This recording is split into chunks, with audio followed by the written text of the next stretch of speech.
First, I would like to acknowledge the College of Community and Public Affairs and Dean Ingram. Without her instrumental help and support, and Tammy and Bobby in her office, today would not have been possible. They have been extremely helpful and supportive over this past year.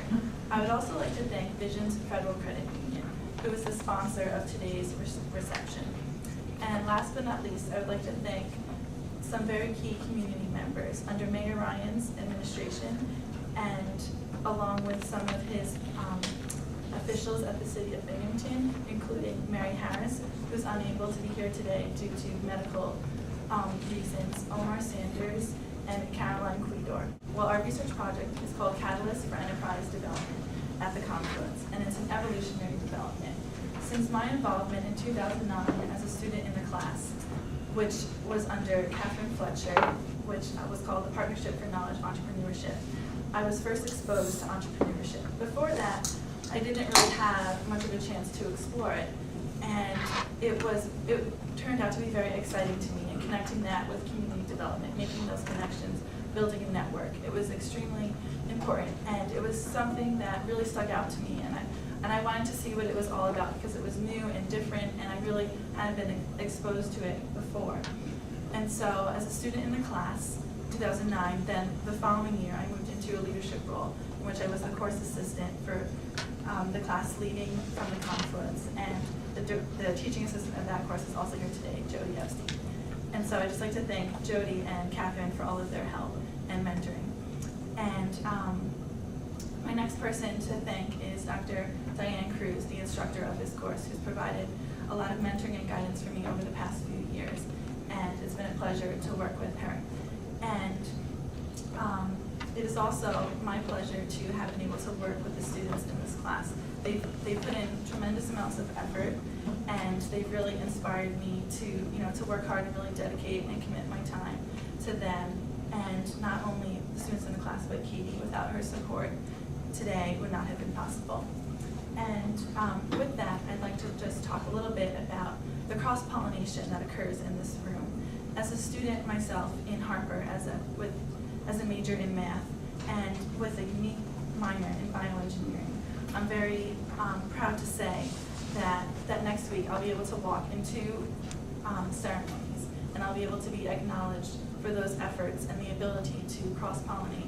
At Binghamton University, it's so important to have students who are able to be in many different departments and really interact with others who study and pursue different aspects of life, because making those connections, building that network, and collaborating is so important to the future of our economy. And with that, it's so important to just emphasize and realize this cross-pollination is crucial to the future of our economy.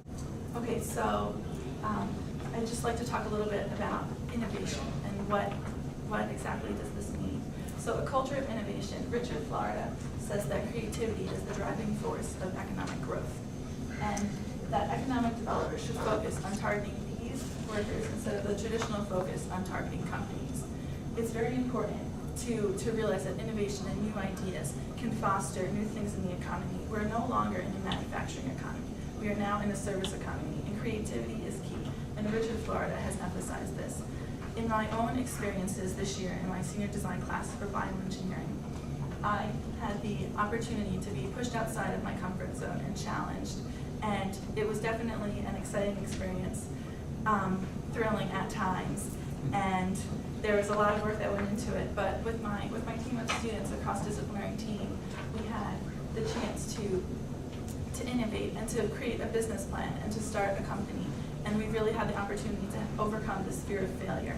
And that's what the main outcome of our presentation is today, to present to you the importance of students, of teaching them how to overcome this fear of failure and how to start their own things, how to be creative and innovative, and how important that is in the future of our economy. So there are quite a few leaders who also believe that this message is important. And the first one is Chancellor Nancy Zimpher of the SUNY schools. She says that innovation is key to economic growth. And President Obama has also emphasized this recently in his 2011 State State of the Union address, he said that entrepreneurs speak to what's best about America, in their drive and innovative spirit, in their willingness to take a risk on a bold idea. We can see the future. He has emphasized how challenging students and challenging young people and teaching them how to be creative again is so important.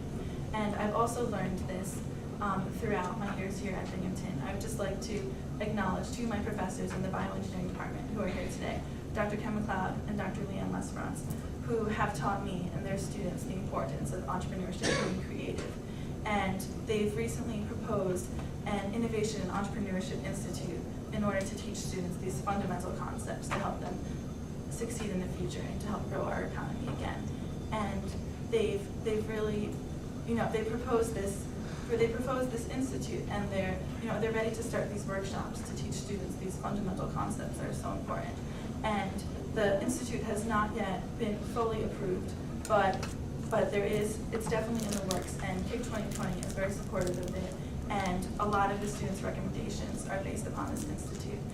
And the institute is also extremely important to the region in order to grow the economy here.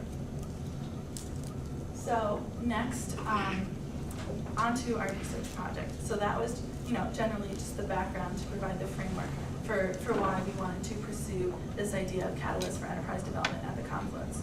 Well, each of the students have written a great research paper and have done a lot of talking to community members and university leaders throughout the semester.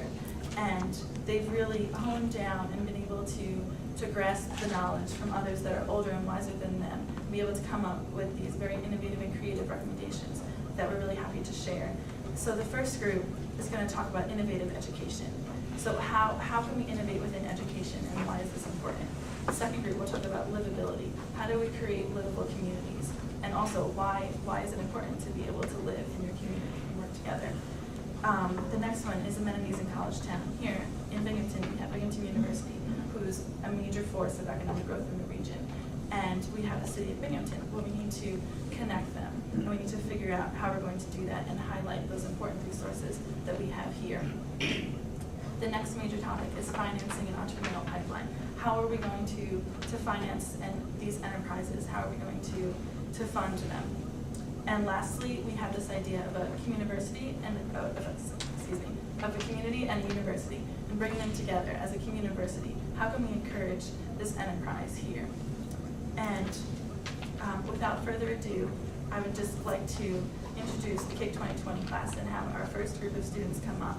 So before I do, I'd like to leave you with a quote by Margaret Mead, who says that there are key people out there in the world who will always be able to inspire and to lead. And there's very few committed people, but it's so important to be able to acknowledge them and to support them throughout their lives. And so these students are those inspiring people to me. And so I'd just like to thank them all again.